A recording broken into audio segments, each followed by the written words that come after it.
사람에게는 저마다 말 못할 비밀이 하나쯤은 있다고 합니다.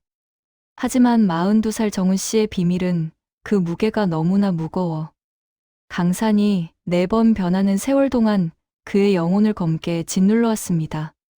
겉으로 보기에 그는 모든 것을 갖춘 남자였습니다.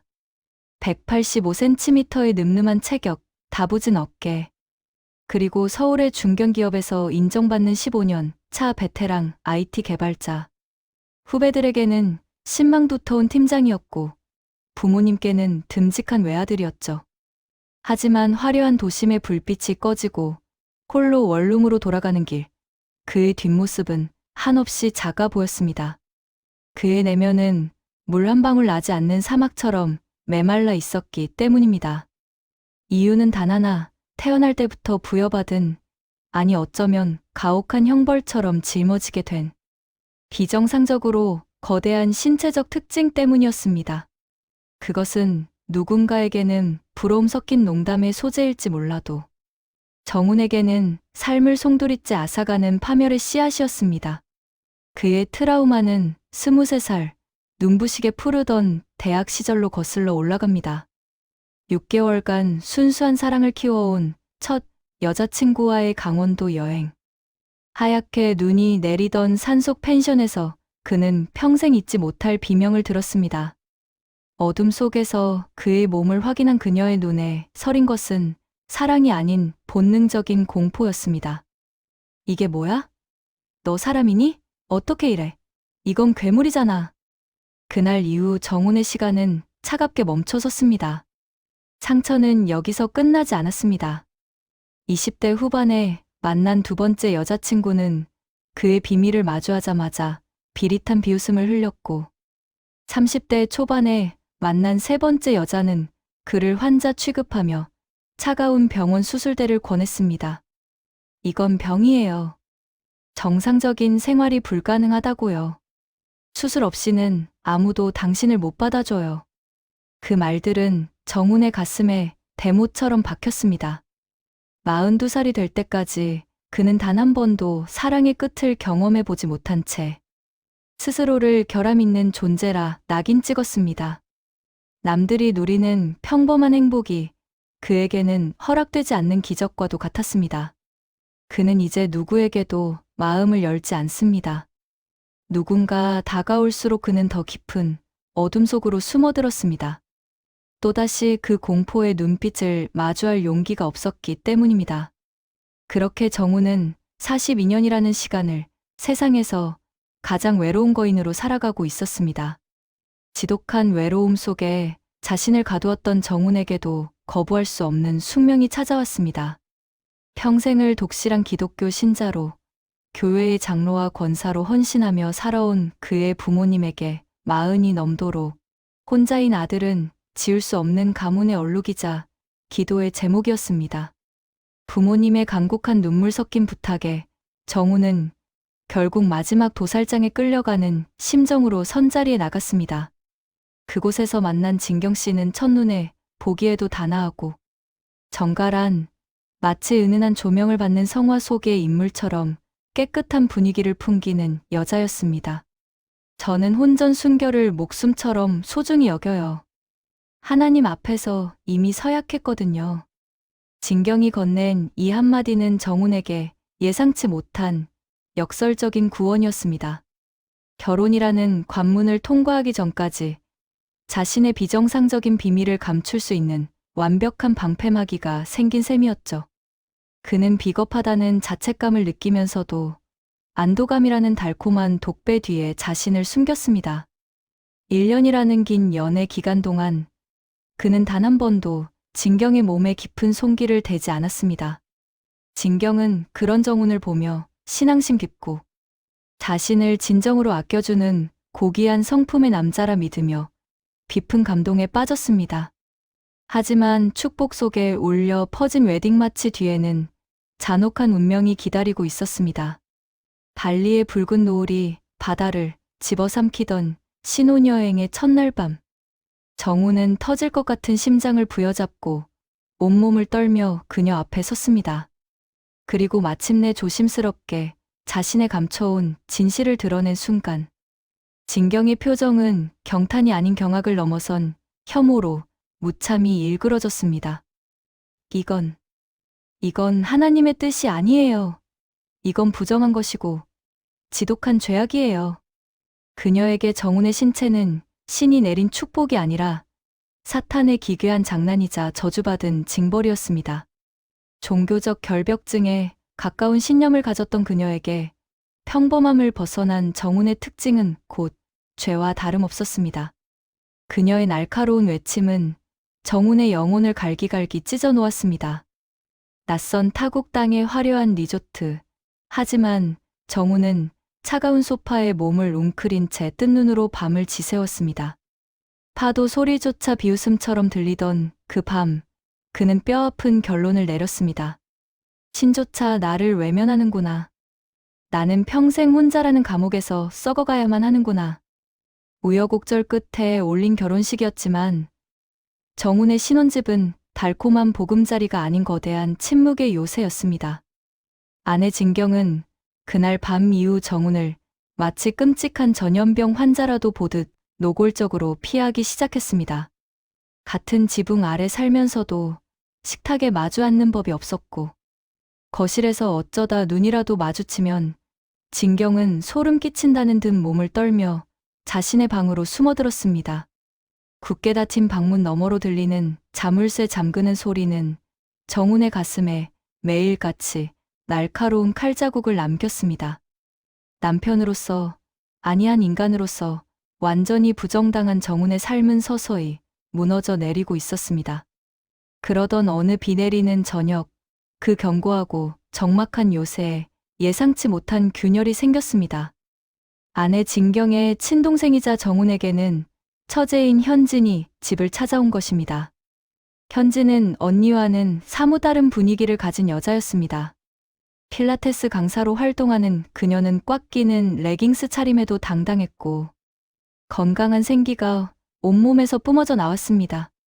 무엇보다 사람의 마음 바탕을 꿰뚫어 보는 듯한 그 묘하고 깊은 눈동자는 정훈의 시선을 붙잡기에 충분했습니다.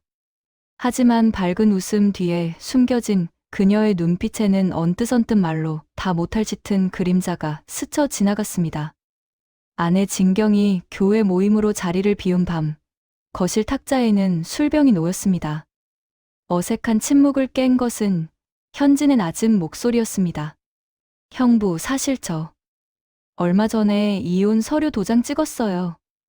예상치 못한 고백에 정훈은 들고 있던 잔을 멈췄습니다. 현진은 씁쓸한 미소를 지으며 말을 이었습니다. 남편이라는 사람은 3년이라는 긴 시간 동안 저를 단 한 번도 여자로 봐주지 않았거든요. 한 침대에 누워 있어도 벽을 보고 자고 제가 먼저 손을 잡으면 피곤하다며 짜증을 냈죠. 나중엔 제가 무슨 괴물이라도 된 기분이었어요. 거울을 볼 때마다 나는 매력 없는 여자일까? 누군가에게 원해질 수 없는 존재일까를 수만 번도 넘게 자문하며 밤을 지새웠죠. 그 지옥 같은 무관심 속에서 제 자존감은 가루가 되어 사라졌어요. 술기운에 젖어 토해내는 그녀의 고백은 정훈의 심장 깊숙한 곳을 사정없이 찔렀습니다. 3년 내내 거부당하며 자신의 존재 가치를 부정해야 했던 여자의 고통. 그것은 정훈이 42년 평생을 짊어지고 온 거부당하는 자의 아픔과 소름 끼칠 정도로 닮아 있었습니다. 타인에게는 말할 수 없는 신체적 비밀 때문에 괴물 취급을 받은 남자와 가장 가까운 사람에게 여자로서 무시당하며 유령처럼 살아야 했던 여자. 두 사람은 서로의 눈동자 속에서 자신의 망가진 모습을 발견했습니다. 처제 마음. 내가 잘 알 것 같아요. 나도 평생을 그렇게 살았으니까. 내가 나를 괴물이라 믿으며 문을 닫고 살았거든요. 정훈의 입에서 처음으로 터져나온 진심 어린 공감에 현진의 눈시울이 붉어졌습니다. 그 밤, 두 사람 사이에 흐른 것은 남녀 간의 치기 어린 유혹이 아니었습니다. 그것은 거친 파도에 휩쓸려 무인도에 표류한 두 조난자가 서로의 체온에 의지해 밤을 견뎌내는 생존을 위한 연대에 가까웠습니다. 세상은 그들을 형부와 처제라는 단단한 도덕의 틀 안에 가두려 했지만 그 순간만큼은 상처 입은 두 영혼이 서로의 피 흘리는 가슴을 핥아주는 유일한 치유자였습니다. 정우는 처음으로 누군가에게 자신의 어둠을 내보였고, 현지는 처음으로 자신의 결핍을 온전히 이해해주는 사람을 만났습니다. 그날 이후 정운의 요새를 짓누르던 정막은 조금씩 허물어지기 시작했고, 그 빈자리에 금지된 감정의 싹이 위태롭게 피어오르고 있었습니다. 지옥 같은 일상 속에서 정운의 몸은 비명을 지르고 있었습니다. 아내 진경의 차가운 외면과 거실의 감도는 무거운 침묵은 그의 어깨와 목을 돌처럼 딱딱하게 굳게 만들었습니다. 심한 목 디스크 통증으로 밤잠을 설치는 정운을 보며 현지는 조심스럽게 제안을 건넸습니다. 자신이 운영하는 필라테스 센터에서 개인 레슨을 도와주겠다는 것이었죠. 그것은 치료를 빙자한 두 사람만의 비밀스러운 초대였습니다. 토요일 오후 도심의 소음이 멀어지는 한적한 빌딩 6층. 평소 회원들로 북적이던 센터는 정적만이 감돌고 있었습니다. 정우는 현진이 건넨 운동복을 들고 탈의실로 들어갔습니다. 그에게 운동복은 단순한 옷이 아닌 평생을 감춰온 치부를 드러내는 가혹한 도구였습니다. 그는 평생 자신의 비정상적인 신체적 존재감을 숨기기 위해 계절에 상관없이 헐렁한 셔츠와 넉넉한 바지만을 고집해왔습니다. 하지만 신축성이 뛰어난 필라테스 복은 정운의 의지를 비웃듯 그의 온몸을 적나라하게 휘감았습니다. 거울 앞에 선 정운은 마른 침을 삼켰습니다. 얇은 천 위로 드러난 그의 신체적 굴곡은 더 이상 천으로 가릴 수 있는 수준이 아니었습니다. 거울 속 자신의 모습을 보는 것만으로도 수치심이 밀려왔습니다. 그는 몇 번이나 옷을 벗었다 입기를 반복하다가 결국 죄인처럼 고개를 숙인 채 레슨실로 발을 내디뎠습니다. 넓은 전면 거울이 배치된 레슨실 중앙, 현지는 차분한 표정으로 그를 기다리고 있었습니다. 정운이 문을 열고 들어서는 순간 실내의 공기가 일순간 얼어붙는 듯한 긴장감이 감돌았습니다. 현진의 시선이 자연스럽게 정운의 몸을 훑었습니다. 그리고 그녀의 눈동자가 정운의 하반신, 그 압도적인 존재감이 드러난 부위에 멈췄습니다. 정운은 그 짧은 찰나의 시선조차 견디기 힘들어 온몸을 떨었습니다. 그는 금방이라도 그녀가 비명을 지르며 도망치거나 예전의 여자들처럼 경멸의 미소를 지을 것만 같아 눈을 질끈 감았습니다. 미안해, 처제. 내가 좀 많이 이상하지? 못 볼 걸 보여준 것 같아서 미안해. 정운의 목소리는 힘없이 떨리고 있었습니다. 42살의 건장한 사내가 아이처럼 잔뜩 움츠러든 모습은 처량하기까지 했습니다. 그때였습니다. 차가운 바닥을 딛고 다가온 현진이 정운의 차갑게 식은 손을 부드럽게 감싸 쥐었습니다.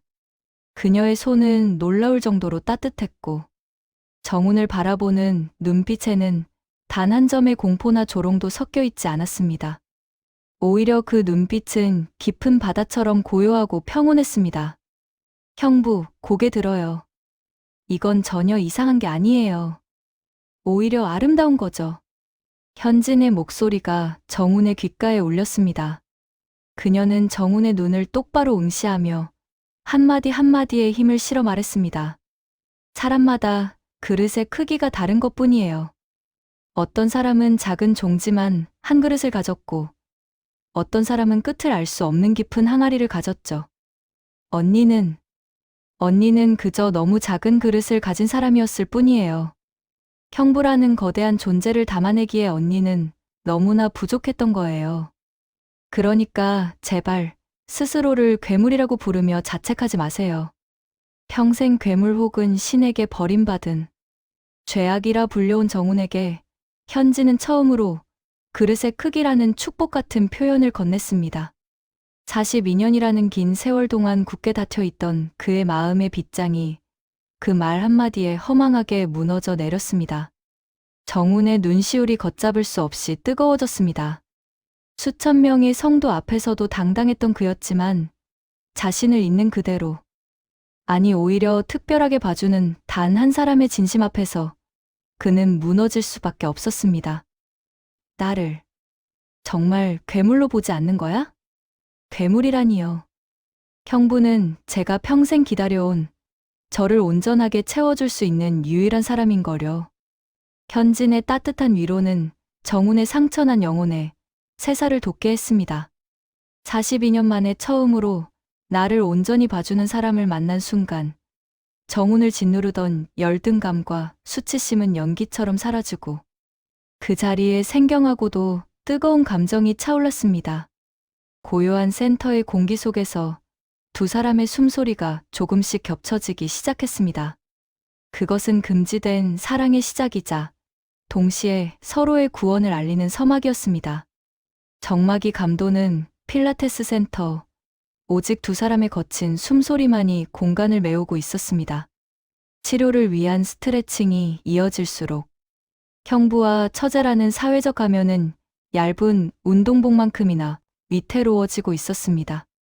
현진은 전문가답게 정훈의 굳은 근육을 풀어주려 애썼지만 손끝에 닿는 정훈의 뜨거운 체온과 잔뜩 긴장한 근육의 떨림은 그녀의 이성마저 흔들고 있었습니다. 운명의 순간은 예고 없이 찾아왔습니다. 현진이 매트 위에 누운 정훈의 한쪽 다리를 어깨로 받치며 깊게 밀어 올리던 순간이었습니다. 정훈이 고통과 시원함이 뒤섞인 신음을 참지 못하고 몸을 비틀었고 그 반동으로 중심을 잃은 두 사람의 몸이 엉키며 매트 위로 무너져 내렸습니다. 아! 짧은 탄식과 함께 정훈의 육중한 몸이 현진을 덮쳤습니다. 세상이 멈춘 듯한 정적 속에서 얇디얇은 두 장의 운동복 천을 사이에 두고 두 사람의 뜨거운 체온이 적나라하게 맞닿았습니다. 그리고 그 순간 정훈이 42년간 목숨처럼 숨겨왔던 거대하고 묵직한 진실이 현진의 아랫배 깊숙한 곳을 압박해왔습니다. 그것은 상상이나 소문으로만 듣던 것과는 차원이 다른 압도적인 실체였습니다. 정훈의 심장이 덜컥 내려앉았습니다. 또다시 비명이 터져나올까? 경멸 어린 시선으로 나를 밀쳐낼까? 과거의 트라우마가 그를 집어삼키려던 찰나였습니다. 하지만 현진은 비명을 지르지 않았습니다. 도망치려 발버둥 치지도 않았습니다. 오히려 그녀의 반응은 정훈의 예상을 완전히 빗나갔습니다. 그녀의 숨소리가 급격히 거칠어지기 시작했습니다. 정훈과 맞닿은 그녀의 몸이 뜨겁게 달아오르는 것이 느껴졌습니다. 3년간 남편의 철저한 무관심 속에 시들어가던 여자로서의 본능과 메말랐던 갈증이 정훈의 압도적인 생명력 앞에서 폭발적으로 반응하기 시작한 것입니다. 그것은 거대한 파도 앞에 선 사람이 느끼는 경외감, 혹은 그 파도에 기꺼이 휩쓸리고 싶은 충동과도 같았습니다. 현진의 떨리는 손이 정훈의 넓은 등을 감싸 안았습니다. 그리고 젖은 눈으로 정훈을 올려다보며 갈라진 목소리로 속삭였습니다. 형부, 저 감당해보고 싶어요. 아니, 감당할 수 있어요. 저라면 형부를 온전히 받아낼 수 있을 것 같아요. 그녀의 고백은 도덕과 금기를 뛰어넘는 영혼의 깊은 허기에서 나온 절규였습니다. 그 말 한마디에 정훈을 올가매고 있던 마지막 이성의 끈이 끊어졌습니다. 그날 밤 세상과 단절된 센터의 매트 위에서 두 사람은 이브가 사과를 베어 물듯 세상의 모든 금기를 깨부수었습니다. 그것은 단순한 육체적 탐닉이 아니었습니다. 서로의 결핍을 채우기 위한 처절한 몸부림이었습니다.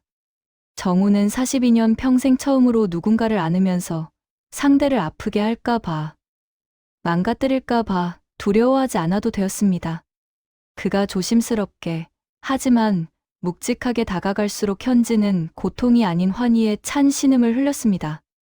그녀는 정훈의 모든 것을, 그 거대한 존재감을 조금의 남김도 없이 자신의 몸과 마음으로 받아들였습니다.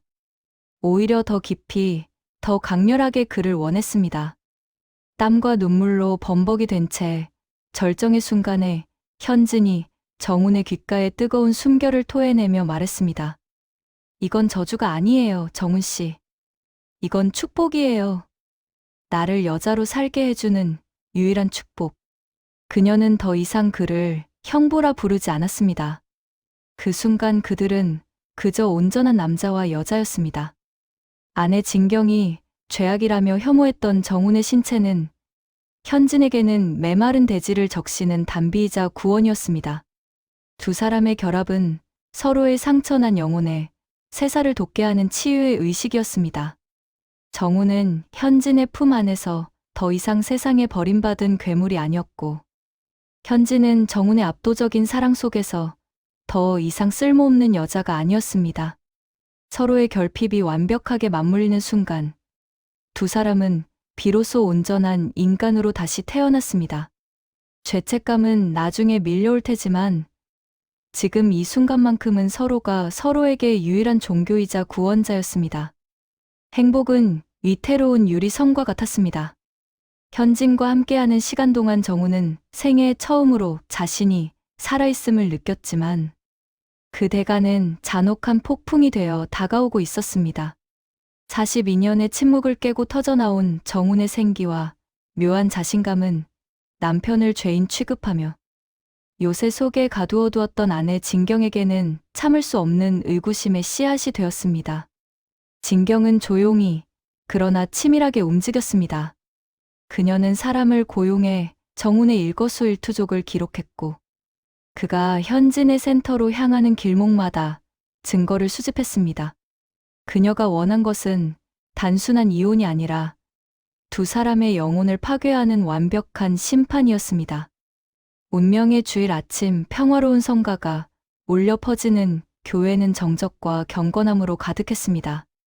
예배가 끝나고 성도들이 모여드는 식당, 왁자지껄한 대화 소리와 식기, 부딪히는 소리가 들리던 그곳에서 진경은 자신이 준비한 가장 잔혹한 칼날을 뽑아들었습니다. 성도 여러분, 잠시 화면을 봐주시겠습니까? 진경의 차가운 목소리와 함께 식당의 대형 스크린이 빛을 발했습니다. 그 안에는 정훈과 현진이 서로의 상처를 보듬으며 입을 맞추고 어두운 레슨실에서 하나가 되는 장면들이 선명하게 재생되었습니다. 순식간에 식당 안은 찬물을 끼얹은 듯한 정적에 휩싸였고 이내 사람들의 숨소리조차 비명이 되어 터져 나왔습니다. 사탄의 자식들, 형부와 처제가 하나님의 성전 근처에서 이럴 수 있습니까? 저 추잡한 괴물들을 보십시오. 진경의 외침은 거대한 해머가 되어 정훈과 현진을 내리쳤습니다. 식당 한 구석에 서 있던 정훈의 아버지는 뒷목을 잡으며 쓰러지셨고 어머니는 비명조차 지르지 못한 채 바닥으로 주저앉았습니다. 그것은 단순한 폭로가 아니라 사회적 단두대였습니다. 42년 동안 건실하게 쌓아온 정훈의 명예와 신뢰는 단 몇 분의 영상으로 갈기갈기 찢겨나갔습니다. 현진은 사람들의 노골적인 손가락질과 욕설 앞에 온몸을 떨며 무너졌습니다. 정훈 역시 눈앞이 캄캄해지는 충격에 휩싸였지만 이상하게도 가슴 한구석에서는 묘한 해방감이 밀려왔습니다. 더 이상 숨지 않아도 된다는 것, 비겁한 가면을 쓰지 않아도 된다는 사실이 그를 차분하게 만들었습니다. 그날 이후 두 사람의 삶은 말 그대로 몰락했습니다. 정훈은 15년간 헌신했던 직장에서 권고사직을 당했고 동료들은 그를 인간 이하의 괴물로 취급하며 외면했습니다. 현진의 센터 역시 근친상간의 현장이라는 낙인이 찍혀 문을 닫아야 했습니다. 가족과 친구, 사회적 기반까지 모든 것이 사라진 폐허 위에서 정훈은 선택해야 했습니다. 다시 비겁하게 무릎을 꿇을 것인가, 아니면 이 몰락을 딛고 일어설 것인가. 정훈은 당당히 진경 앞에 섰습니다. 그는 아파트와 퇴직금, 그동안 모아온 모든 재산을 그녀에게 넘겼습니다. 위자료와 합의 이혼 서류에 도장을 찍는 그의 손은 단 한 점의 흔들림도 없었습니다. 미안합니다. 당신에게 준 상처에 대해선 평생 사죄하며 살겠습니다. 하지만 진경 씨, 나는 이제야 비로소 숨을 쉬며 살고 있습니다. 평생을 괴물이라 자책하며 숨막혀 죽어가던 나를 당신의 동생이 처음으로 사람으로 봐주었습니다. 진경은 피눈물을 흘리며 끝까지 그들을 저주했습니다. 하지만 정우는 그녀를 원망하지 않았습니다. 그녀 역시 혼전 순결과 종교적 결벽이라는 자신에게 맞지 않는 작고 날카로운 구두를 신은 채 평생을 고통받아온 가여운 영혼임을 이제야 깨달았기 때문입니다. 자신을 담아내지 못했던 그녀의 작은 그릇 역시 그녀만의 지옥이었을 것임을 말입니다. 모든 것을 잃고 빈털터리가 된 채 차가운 거리로 나온 정훈. 하지만 그의 곁에는 자신과 같은 상처를 가진 그리고 자신을 온전하게 감당해준 단 한 사람, 현진이 있었습니다. 비록 세상은 그들을 매장했지만 정우는 처음으로 고개를 들고 하늘을 보았습니다. 42년의 어둠을 뚫고 나온 남자는 이제야 비로소 비겁한 침묵보다는 가혹한 진실 속에서 살아갈 준비가 되어 있었습니다. 지독했던 폭풍이 휩쓸고 간 자리에 비로소 고요한 평화가 찾아왔습니다. 1년 뒤 인도네시아 발리의 우붓 근처 작은 마을. 그곳에는 한국에서의 이름도 화려했던 IT 개발자의 경력도 켜켜이 쌓아온 사회적 지위와 명예도 모두 바닷바람에 날려보낸 두 사람이 살고 있습니다. 그들은 이제 최정훈과 박현진이 아닌 그저 서로의 상처를 가장 깊이 이해하고 보듬는 평범한 연인으로 살아갑니다. 정훈은 프리랜서 개발자로 일하며 낮에는 에메랄드빛 바다를 바라보고 밤이면 현진의 곁에서 파도 소리를 자장가 삼아 깊은 잠에 듭니다. 현진은 마을 사람들에게 요가를 가르치며 남편에게 거부당해 잃어버렸던 생기 넘치는 웃음을 되찾았습니다. 42년 동안 정훈의 영혼을 갉아먹었던 그 신체적 특징은 더 이상 그에게 결함도 괴물 같은 낙인도 아닙니다. 그것은 그저 두 사람의 사랑을 더 깊고 뜨겁게 확인하게 해주는 세상에 단 하나뿐인 사랑의 지표이자 구원의 증거일 뿐입니다. 어느 눈부신 아침, 테라스에서 차를 마시던 현진이 정훈의 투박한 손을 잡으며 수줍게 고백합니다. 정훈 씨, 우리를 꼭 닮은 새로운 생명이 찾아온 것 같아요. 그 순간 정훈은 세상을 다 얻은 듯한 전율을 느끼며 그녀를 말없이 꽉 안아주었습니다. 평생 자신을 저주하고 신을 원망하며 죽지 못해 살았던 남자가 이제는 한 아이의 아버지가 되고 누군가의 영원한 동반자가 되었습니다. 물론 세상은 여전히 그들을 금기를 깬 죄인이라 손가락질하며 차가운 시선을 보낼지도 모릅니다. 하지만 정우는 이제 확신합니다. 진정한 삶은 타인의 입방아 속에 있는 것이 아니라 나의 모든 것을 온전히 감당해주고 받아주는 단 한 사람의 품속에 있다는 것을요. 42년이라는 긴 방황은 그렇게 눈부신 마침표를 찍었습니다. 모든 것을 잃고 나서야 비로소 얻게 된 이 작고 소중한 천국에서 이제 그들에게 남은 것은 오직 서로를 사랑하며 살아갈 축복 같은 내일뿐입니다.